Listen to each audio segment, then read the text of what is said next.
The White House says President Biden will head to Israel tomorrow to meet with Israel's Prime Minister Benjamin Netanyahu. That meeting coming as Israel's military prepares to potentially escalate their attacks on Hamas. ABC's Inez de la Cuetara has the latest from Jerusalem. 3 days of mourning declared in Gaza after a devastating attack on Baptist Hospital. Hundreds killed, according to the health ministry.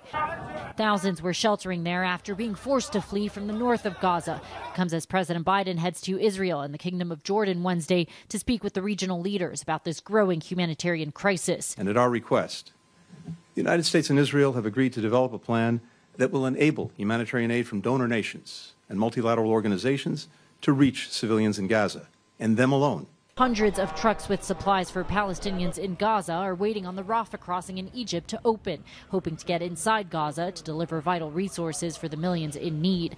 Aid workers say thousands could starve unless food is allowed in, water and fuel also running out.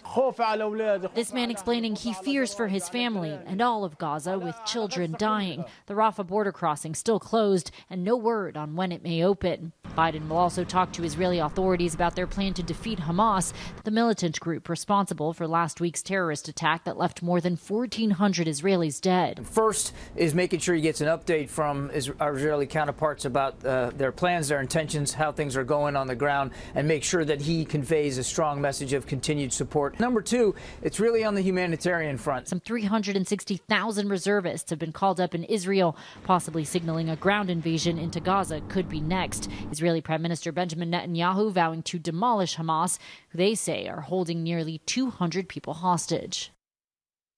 And crowds already taking to the streets across the region in protest of the strike on that hospital as President Biden touches down in Israel tomorrow.